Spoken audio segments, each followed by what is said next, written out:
Episode की शुरुआत में यहाँ पे हमें हकाने जुका का सीन दिखाया जाता है, जो कि अभी भी उस ब्लेड को पॉलिश कर रहा होता है। और दूसरी ओर इधर कानामोरी भाई पेड़ों के पीछे छुप के मुइचिरो को देख रहा होता है, जो कि इधर ग्योको का सामना कर रहा होता है। इधर ग्योको टेलीपोर्ट होकर पेड़ के ऊपर आ जाता है और वो मुइचिरो से ये कहता है कि क्या तुम मुझे हल्के में ले रहे हो। तो मुइचिरो कहता है नहीं ऐसा नहीं है, मैं बस ये कह रहा हूँ कि मैं तुम्हारी गर्दन काट दूंगा। तो ग्योको कहता है कि नहीं ऐसा नहीं है, तुम मुझे हल्के में ले रहे हो। ग्योको ये कहता है कि तुम तो सिर्फ बच्चे हो, इस वजह से तुम्हें पता नहीं है कि मैं कितना ज्यादा ताकतवर हूँ। और वो तभी इधर मुइचिरो के पीछे आ जाता है और मुइचिरो यही कहता है कि तुम्हारे लुक्स और तुम्हारी आवाज को देख के भी मुझे तुम्हारे लिए अपने दिल में कोई भी इज्जत महसूस नहीं हो रही है, तो इसमें मैं कुछ नहीं कर सकता। ग्योको ये कहता है कि तुम मेरी खूबसूरती को नहीं समझ सकते क्योंकि तुम्हारे खुद के हाथ पैर इतने छोटे हैं, यहाँ तक कि तुम्हारी ब्लेड भी इतनी छोटी है। मुइचिरो कहता है यही ब्लेड अभी तुम्हारी गर्दन काटने वाली थी, क्यों है ना, और मेरे ख्याल से तुम अपने खुद के हाथ पैरों की बात कर रहे हो जो कितने छोटे हैं। तो ग्योको कहता है कि क्या है यार, तुम कैसी बेकार की बेइज्जती कर रहे हो, इससे तो कोई फर्क भी नहीं पड़ रहा, मुझे लगता है जीतने के लिए काफी उत्सुक हो तुम।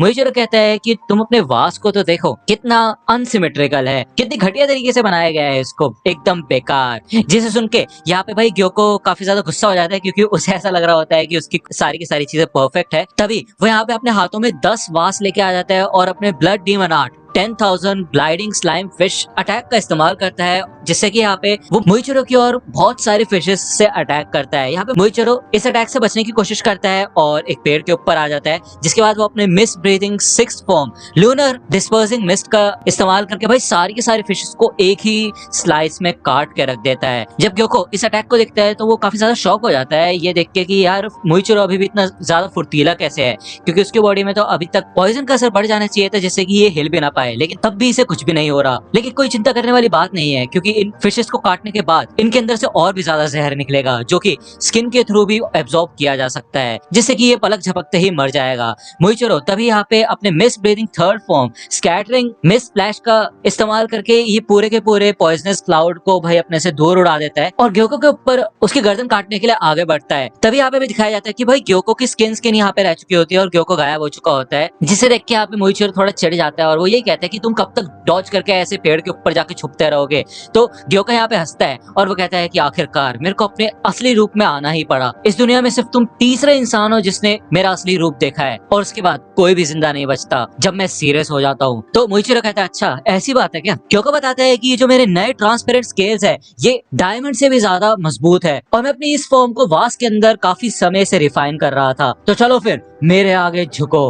तो यहाँ पे हमें दिखाया जाता है कि ग्योको एक सांप तो नहीं बोलूंगा लेकिन ह्यूमनॉइड मरमेड जैसा बन चुका होता है वो, ठीक है ना। लेकिन मुइचिरो यहाँ पे भाई बस उसको देखता रहता है, जिससे यहाँ पे ग्योको को गुस्सा आता है और वो कहता है तुम कुछ बोल क्यों नहीं रहे। तो मुइचिरो कहता है कि क्योंकि तुमने ही थोड़ी देर पहले मेरे को चुप होने के लिए कहा था। वो कहता है कि मेरे को तुम्हारे इस ट्रांसफॉर्मेशन से कोई फर्क नहीं पड़ा। जिसके बाद यहाँ पे ग्योको कंटिन्यूअसली मुइचिरो के ऊपर अटैक करने लग जाता है, उसको पंच मारने की कोशिश करता है, लेकिन भाई मुइचिरो उससे बच बचा के भाई पेड़ के ऊपर आ जाता है। और ग्योको कहता है कि अभी तो तुम मुझे कह रहे थे कि पेड़ के ऊपर छुप के मत जाओ, अब खुद क्यों चले गए। मुइचिरो कहता है कि मैं सिर्फ यहाँ पे इसलिए आया हूँ क्योंकि मेरे को मछलियों की स्मेल बिल्कुल पसंद नहीं है। तो मुइचिरो देखता है कि उसकी यूनिफॉर्म का कुछ हिस्सा इधर मछलियों में बदल चुका होता है। ग्योको बताता है कि मैं जिस भी चीज को छूऊंगा वो मछली बन जाएगी। कितनी कमाल की बात है, क्यों है ना। मैं अपनी इस नई बॉडी की फ्लेक्सिबिलिटी से किसी भी डायरेक्शन में जा सकता हूँ और कहीं से भी तुम्हारे ऊपर अटैक कर सकता हूँ। मुइचिरो यहाँ पे बिल्कुल शांति से उसको देख रहा होता है और ग्योको कहता है क्या हुआ, तुम डरने लग गए, क्यों है ना। तो मुइचिरो यहाँ पे भाई हंसने लग जाता है और वो कहता है कि कितने भी ताकतवर अटैक कर लो तुम, लेकिन उनका कोई फायदा नहीं जब तुम सामने वाले को नुकसान ही ना पहुंचा पाओ। वो याद करता है कि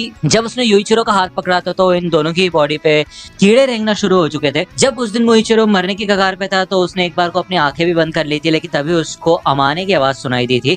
तो बेसिकली यहाँ पे अमाने सही टाइम पे अपनी बेटियों के साथ आ चुकी होती है इन दोनों भाइयों को बचाने के लिए। वो देखते हैं कि इधर मुइचिरो ठीक से सांस भी नहीं ले पा रहा होता है। तभी उनकी दूसरी बेटी बताती है कि युइचिरो की हालत बहुत ज्यादा खराब है और अब वो अपनी आखिरी सांस ले रहा है। तो अमाने कहती है कि ठीक है फिर दूसरे भाई को बिल्कुल भी मरने मत देना, उसको जल्दी से ट्रीट करो। जब वो यहाँ पे इन दोनों के हाथों को अलग करने की कोशिश करती है तो वो देखते हैं कि मुइचिरो ने काफी जोर से युइचिरो का हाथ पकड़ रखा होता है, भले वो मरने की कगार पे है फिर भी। मुइचिरो यही कहता है कि अगर उस दिन अमाने नहीं आई होती तो शायद वो मर चुका होता। जब वो थोड़ा बहुत रिकवर होना शुरू हो जाता है तो वो यहाँ पे डीमन स्लेयर के हेडक्वार्टर्स में ट्रेनिंग करना शुरू कर देता है, इतनी ज्यादा बारिश के बावजूद भी। निचिका यही कहती है कि अभी आप पूरी तरह से ठीक नहीं हुए तो प्लीज आपको आराम करना चाहिए, लेकिन अमाने अपनी बेटी को रोक देती है क्योंकि इतना थका होने के बावजूद भी भी मोइचिरो पीछे नहीं हटता और वो नॉन स्टॉप ट्रेनिंग करता रहता है। वो याद करता है कि भले ही उसकी मेमोरीज जा चुकी थी, लेकिन उस दिन के बाद से उसके बॉडी के अंदर काफी ज्यादा गुस्सा था जो कि शायद मरते दम तक उसके साथ रहेगा। वो इतनी ज्यादा ट्रेनिंग किया करता था कि उसको खून की उल्टियां हो जाया करती थी, लेकिन तब भी वो रुकता नहीं था। वो यहाँ पे पेड़ से नीचे कूदता है और ग्योको के सामने आता है क्योंकि उसके अंदर गुस्सा बन रहा होता है फिर से कि वो इस दुनिया में से सारे डीमंस को खत्म करके रख देगा। इधर ग्योको अपने blood demon art killer fish scales का इस्तेमाल करके मोइचिरो के आसपास आने लग जाता है, उसके ऊपर अटैक करने की कोशिश करता है और वो काफी ज्यादा फुर्तीला हो चुका होता है। वो इतना ज्यादा फुर्तीला होता है कि मोइचिरो उसके ऊपर क्लीन हिट भी नहीं कर पाता और ग्योको ये कहता है क्यों अब मजा आ रहा है? मेरे को काफी मजा आता है जब मैं नेचर के लॉज को तोड़ता हूँ, तो देखना अब मैं तुम्हें जल्द ही मार दूंगा और तुम्हारे सर की जगह एक मछली का सर लगा दूंगा, जो कि काफी अच्छा खासा आर्ट वर्क बनेगा। जब ग्योको यहाँ पे मोइचिरो के पास आता है तो मोइचिरो इधर अपने mist breathing seventh form obscuring clouds का इस्तेमाल करता है। फाइनली जब यहाँ पे ग्योको मोइचिरो के मुंह पे मुक्का मारने वाला होता है तो वो दिखता है कि इधर मोइचिरो धुंध में बदल जाता है। मोइचिरो उसके पीछे आ जाता है और ग्योको छूटते साथ फिर से अटैक करते है, लेकिन फिर से मिस कर देता है। यहाँ पे 2-3 बार ऐसे अटैक्स को मिस करने के बाद ग्योको कंफ्यूज होने लग जाता है। वो देखता है कि यहाँ पे थोड़ी देर के लिए मोइचिरो दिखता है, फिर वो धुंध में गायब होने लग जाता है। यहाँ पे आसपास काफी ज्यादा धुंध हो चुकी होती है, जिस वजह से यहाँ पे ग्योको एक भी बार मोइचिरो के ऊपर अटैक नहीं कर पाता है। मोइचिरो कहता है कि तुम्हें क्या लग रहा था कि सिर्फ इतनी देर से तुम ही नॉन सीरियसली लड़ रहे थे? तो यहाँ पे अब हमें बेसिकली दिखाया जाता है कि मोइचिरो अब जाके सीरियस हुआ होता है इस लड़ाई के अंदर और वो छूटते साथ ही इधर भाई अपनी ब्लेड से ग्योको के गर्दन पे अटैक कर देता है, जिससे कि उसका सर धड़ से अलग हो जाता है। ग्योको का सर कट के नीचे गिरता है और उसको सब कुछ उल्टा दिखाई दे रहा होता है और उसको कुछ महसूस भी नहीं हो रहा होता। जब वो इधर मोइचिरो को देखता है तो वो यही सोचता है कि अब उसको जल्द से जल्द इसको मार के मुजान को रिपोर्ट करना होगा, लेकिन जब उसका सर इधर जमीन से टच होता है तब उसको रियलाइज होता है कि भाई उसका सर तो धड़ से अलग हो चुका होता है। उसे यहाँ पे यकीन नहीं होता कि वो हार कैसे सकता है एक छोटे से बच्चे से, वो भी ऐसा कैसे हो सकता है। मोइचिरो यहाँ पे ग्योको के सर की ओर बढ़ता है और ग्योको इधर बस अपना रोना कर रहा होता है कि ऐसा कैसे हो सकता है, वो हार कैसे सकता है, उसका सर कैसे काटा जा सकता है। तो मोइचिरो यही कहता है कि अलविदा, फिर से जिंदा मत होना। ग्योको यहाँ पे अपनी बॉडी को फिर से रीजनरेट करने की कोशिश करता है। वो यही कहता है कि मैं किसी इंसान से नहीं हार सकता और वो मोइचिरो को भी इंसल्ट करने की कोशिश करता है, लेकिन उसकी इस बकवास को सुन के भाई मोइचिरो को काफी गुस्सा आता है और वो यहाँ पे उसके सर के काफी छोटे छोटे पीसेस कर देता है, उसको काट कर रख देता है पूरी तरह और वो यही कहता है कि अब नर्क में जाओ। मोइचिरो याद करता है कि कगाया ने उसे बताया था कि जिस हिसाब से तुम दुनिया को देखते हो दुनिया वैसी नहीं है। तुम एक बार जब अपने असली फॉर्म में आओगे जिसको कभी भी कोई हिला नहीं सकता तो तुम सबसे ज्यादा ताकतवर बन जाओगे। जब यहाँ पे ग्योको के पीसेस गायब होना शुरू हो जाते हैं तो उसको रियलाइज होता है कि उसके लीडर ने ये जो बात कही थी वो बिल्कुल सच थी। तो यहाँ पे ग्योको गायब होने लग जाता है। इसका मतलब ये है कि अब वो फाइनली मर चुका है। मुझे ऐसा लगता है कि यार काफी जल्दी खेल खत्म हो गया है, क्यों है ना। कानामोरी इधर मोइचिरो के पास आता है और उससे पूछता है कि क्या तुम ठीक हो, तुमने मेरी जान बचाई उसके लिए शुक्रिया। मोइचिरो कहता है कि मैं ठीक हूँ, लेकिन अब मेरे को आगे बढ़ना होगा और तांजीरो की मदद करने के लिए जाना होगा। कानामोरी कहता है ये तुम क्या कह रहे हो यार, तुम्हारा चेहरा पीला पड़ चुका है, क्या तुम ठीक हो? तो मोइचिरो कहता है कि हाँ मैं ठीक हूँ, लेकिन वो यहाँ पे पूरी तरह से कांप रहा होता है, उसको सांस लेने में भी काफी डिफिकल्टी हो रही होती है और कानामोरी को यहाँ पे काफी ज्यादा चिंता होने लग जाती है। मोइचिरो कहता है कि तुम कोदेत्सु को देखो, उसको काफी गहरी चोट लगी थी। यहाँ पे उसके खुद के मुंह से झाग निकलने लग जाता है, जिसके बाद वो यहाँ पे जमीन पे गिर जाता है। कानामोरी काफी ज्यादा डर जाता है ये देख के और उसको चिंता होने लग जाती है कि कहीं मोइचिरो मर ना जाए या फिर उसको कुछ हो ना जाए। तो वो इधर हगानेजुका से कहता है कि हे मेरी मदद करो, जल्दी इधर आओ, लेकिन हगानेजुका तो भाई अपने में लगा होता है पॉलिश करने में, वो इग्नोर कर देता है। कानामोरी कहता है कि भाई ये बंदा तो तब भी नहीं हिला था जब ग्योको मेरे को मारने की धमकी दे रहा था, तो इससे तो कोई उम्मीद नहीं है मुझे। यहाँ पे वो मोइचिरो की मदद करना चाहता होता है, लेकिन उसके मुंह से यहाँ पे झाग को देख के वो काफी ज्यादा डर जाता है। तभी कोतेत्सु इधर आता है और वो कहता है कि इसको तुम साइड में मुंह करके लेटा दो, जिसे देख के यहाँ पे कानामोरी काफी ज्यादा शॉक हो जाता है और वो कहता है तुम कोतेत्सु के भूत हो, क्यों है ना, यहाँ क्या कर रहे हो तुम? तो कोतेत्सु कहता है कि देखो मैं कोई भूत वगैरह नहीं हूँ, क्योंकि मैं मरा नहीं हूँ। इस हल्ले गुल्ले से मोइचिरो को धीरे धीरे करके होश आने लग जाता है और कानामोरी कहता है कि तुम जिंदा कैसे हो, तुम्हें तो सोलर प्लेक्सस पे मारा गया था ना। तो कोतेत्सु कहता है कि देखो वो जो सारा खून था वो मेरे हाथ पे जो चोट लगी है उससे निकला था, मेरी जान बच गई इस चीज की मदद से। ये मुझे तांजीरो ने दिया था, ये रेंगोकू का सूबा है, वो चाहता था कि उसकी ब्लेड पे इसका निशान हो, इस वजह से ये मेरे पास ही रखा हुआ था और इसी वजह से मेरी जान बची। ये सुन के मोइचिरो को याद आता है कि रेंगोकू ने एक बार मोइचिरो को काफी मोटिवेट किया था। तभी वो देखता है कि उसके पास उसकी फैमिली है, उसके पेरेंट्स ने उसको पकड़ रखा होता है। उसके पिता कहते हैं कि देखा जब हम किसी और के ऊपर भरोसा करते हैं तो हमारे साथ अंत में अच्छा ही होता है। यहाँ पे वो इमोशनल होने लग जाता है अपने माता और पिता को फिर से देख के युइचिरो इधर नीचे बैठता है और वो कहता है कि मुझे तुम्हारे ऊपर बहुत गर्व है। तो इसे देख के मुइचिरो रोने लग जाता है। दूसरी ओर इधर हमें उन वुडन ड्रैगन्स का सीन दिखाया जाता है जो कि भाई आसमान में इतनी ऊंचाई तक जाता है और तांजिरो ऊपर आता है। भाई वो बाल वाले इनके अटैक से बचता है। वो नोटिस करता है कि इधर टोटल 5 ड्रैगन्स है जो कि 66 शाकू से ज्यादा आगे नहीं जा सकते। तो शाकू यार जापानीज यूनिट है, ठीक है, तुम अप्रोक्सीमेटली लगा सकते हो कि 65 फीट तक ये ड्रैगन्स पहुंच सकते हैं, जो कि काफी अच्छा खासा डिस्टेंस है। ठीक है, यहाँ पे तांजिरो अपने Hinokami Kagura clear blue sky का इस्तेमाल करके इन ड्रैगन्स के ऊपर अटैक करने की कोशिश करता है, लेकिन तभी यहाँ पे ये डीमन अपना एक ड्रम बजा देता है, जिसके बाद इनमें से एक ड्रैगन योरोगी की सोनिक वेव का इस्तेमाल करके भाई तांजिरो को दूर उड़ा देता है। तांजिरो इधर पेड़ पे जाकर ठुकता है। नेजुको इधर देखती है कि तांजिरो को उसकी मदद की जरूरत है, लेकिन यहाँ पे 2 ड्रैगन से वो ऑलरेडी निपट रही होती है। दूसरा ड्रैगन इधर गेनिया के ऊपर अटैक करने के लिए आगे बढ़ता है। गेनिया इधर अपने शॉटगन से इस ड्रैगन के मुंह के ऊपर अटैक करने की कोशिश करता है, लेकिन भाई इससे इस ड्रैगन को कोई फर्क नहीं पड़ा होता और ये बहुत जल्दी हील भी हो जाता है, जिसे देख के यहाँ पे गेनिया को काफी गुस्सा आता है और वो अपने हाथों से इधर उस ड्रैगन के मुंह को तोड़ देता है। इधर तांजिरो को उल्टी आती है और उसे रियलाइज होता है कि इस चीख के बाद उसके कान भी फट चुके होते हैं। भाई उसको काफी धुंधला दिखाई दे रहा होता है और उसके अंदर खड़े होने की भी हिम्मत नहीं होती है।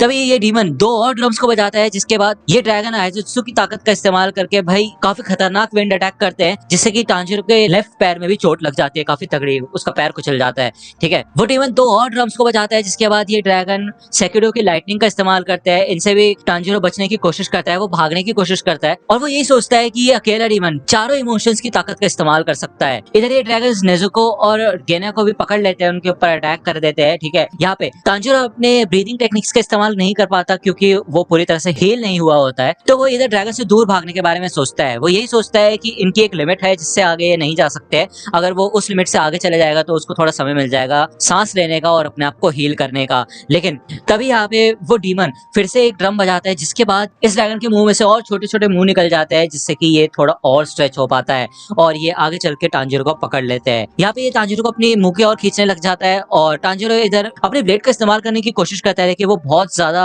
कमजोर हो चुका होता है, वो अटैक भी नहीं कर पाता, जिसके बाद ये ड्रैगन तांजिरो को निगल लेता है। नेजुको और गेनिया ये देख के काफी ज्यादा शॉक हो जाते हैं, लेकिन वो भी कुछ नहीं कर पाते। इधर ड्रैगन के गले में तांजिरो सारी की सारी होप हार चुका होता है, क्योंकि धीरे धीरे करके ये ड्रैगन उसको अपने अंदर से कुचलना शुरू कर देता है और वो डीमन कहता है कि लगता है अब तुम्हारा अंत आ चुका है। तभी यहाँ पे एकदम से मित्सुरी आती है हवा में उड़ती हुई और इस ड्रैगन की पूरी गर्दन को वो काट कर रख देती है छोटे छोटे पीसेस में और तांजिरो को बचा लेती है। जब ये ड्रैगन के पीसेस नीचे गिरना शुरू होते हैं तो ये डीमन समझ जाता है कि अब उसकी नई ओपोनेंट एक हाशिरा है। इधर मित्सुरी ने तांजिरो को अपने पीठ पे बिठा रखा होता है। मित्सुरी कहती है कि क्या तुम ठीक हो, मुझे माफ करना, मैं काफी लेट हो गई। ये लोग यहाँ पे जमीन पे आ जाते हैं और मित्सुरी इधर तांजिरो के कंधे पे हाथ रखती है और कहती है कि चलो फिर अब तुम आराम कर सकते हो, चिंता करने वाली कोई बात नहीं है। लेकिन भाई तांजिरो को यहाँ पे कुछ सुनाई नहीं दे रहा होता क्योंकि उसके कान तो फट चुके होते हैं। भाई यहाँ पे मित्सुरी अपनी ब्लेड निकालती है और वो कहती है अब मैं नेजुको और गेनिया को बचाऊंगी, अब सब कुछ मेरे ऊपर छोड़ दो। तांजिरो यहाँ पे मित्सुरी को रोकने की कोशिश करता है और वो यही कहता है कि वो एक अपर रैंक है, संभल के। तभी 3 ड्रैगन इधर लव हाशिरा के ऊपर हमला करने की कोशिश करते हैं, तो इनमें से जब सबसे आगे वाले ड्रैगन का मुंह मित्सुरी अपनी ब्लेड से पकड़ती है और भाई उसकी मदद से वो बाकी 2 ड्रैगन्स की भी बैंड बजा देती है और आगे बढ़ती है इस डीमन की ओर। तो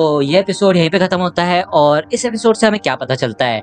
हमें ये पता चलता है कि यार हाशिराज कोई मजाक नहीं है, काफी ज्यादा पावरफुल होते हैं हाशिराज, क्यों है ना। अगर बात करें अपर 5 की तो यार काफी ज्यादा जल्दी खेल खत्म हो गया। आप मेरे को कमेंट में बताना यार आप क्या एक्सपेक्ट कर रहे थे कि ये खेल और लंबा चलेगा, क्योंकि जस्ट इसी एपिसोड के अंदर तो यार ग्योको ने अपना नया फॉर्म दिखाया था, तो मुझे लगा था कि शायद अब थोड़ा टफ होगा कंपटीशन, थोड़ा समय लगेगा मुइचिरो को इसको हराने में, लेकिन उसने तो यार पलक झपकते उसको हरा दिया और खेल खत्म हो गया। यार मेरे को ऐसा लग रहा था कि जैसा हांटेंगू के साथ हुआ था कि उसको मारने के बाद भी एक नई फॉर्म सामने आई थी और भी नए दुश्मन आ रहे थे लगातार, बट ऐसा कुछ भी नहीं हुआ यार ग्योको के केस में, मैंने ऐसा एक्सपेक्ट किया था। बात करें अगर हांटेंगू की तो उसकी मैनिफेस्टेशंस यहाँ पे काफी ज्यादा खतरनाक दिख रही है और इतनी ज्यादा पावर्स है इस बंदे के अंदर, अकेले के अंदर, तो इसके साथ मित्सुरी की फाइट देखने में मजा आएगा। मैं जस्ट यही सोच रहा था एपिसोड एंड होने के बाद कि यार जब बिल्कुल एक मजेदार सीन शुरू होने वाला है तभी एपिसोड एंड हो गया, तो अब हमें नेक्स्ट एपिसोड का वेट करना पड़ेगा जो कि नेक्स्ट संडे की रात को आएगा, ठीक है ना।